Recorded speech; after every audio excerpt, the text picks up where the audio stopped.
This lesson will focus specifically on Facebook. We will first do an overview of the platform, then how to establish a Facebook presence. After that, we will discuss the Facebook ecosystem and lastly get into Facebook marketing. Let's dive into an overview of Facebook, starting with its mission statement, straight from their website. Facebook's mission is to give people the power to build community and bring the world closer together. This is evident on a global scale with Facebook. Another key feature of Facebook is its built-in Messenger, which allows users to directly message one another within the platform. You can also send multimedia messages, which makes communication even richer. When you think about it, all of Facebook's newer channels, whether it's direct messaging or inboxes on other platforms, are essentially built on the original concept of Messenger. They may not always call it Messenger, but the idea remains the same, allowing communication across various platforms. This is a huge strength of Facebook, as it lets you connect with anyone globally. Another major focus for Facebook recently has been its Metaverse initiative. Just like other tech giants, Facebook, now Meta, holds annual events where they showcase their major announcements, much like Google does.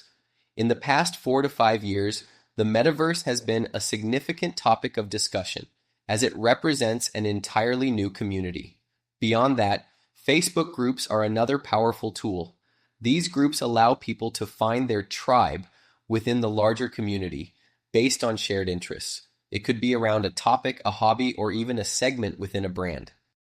For example, large enterprise brands often have groups within their pages, like superfan communities or interest-based groups, such as a Coke lovers group for Coca-Cola enthusiasts. They could have groups dedicated to Coke nostalgia, Coke memorabilia, or similar fan-driven topics. Facebook groups allow these fans to build communities around shared passions, much like Reddit does, where people gather to discuss specific topics and show their enthusiasm. One key feature of Facebook groups is that, by default, group members receive notifications, ensuring everyone stays updated. Additionally, the Facebook algorithm can sometimes boost group content, helping it reach even more people. I've personally leveraged Facebook groups to drive sales for my company, Global Social Media Marketing. I was part of a mastermind group of 900 other social media agencies. My strategy was to go into the group, check users' profiles, and collect key information, like their first and last names, emails, and sometimes phone numbers, by looking at their About sections. From there, my approach was to send friend requests to those individuals. Since Facebook requires mutual connections rather than simple follows, it gave me an opportunity to directly engage with these people.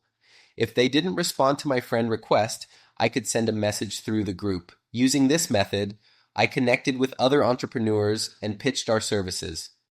That strategy worked well for an entire quarter.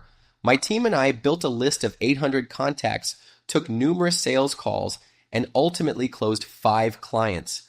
This demonstrates the power of Facebook groups as a business tool and how they can be used within the larger Facebook community. We're now exploring the ecosystem of Facebook's origins. Facebook is now over 3 billion users. In comparison, most other channels, if we haven't mentioned them already, have significantly smaller user bases.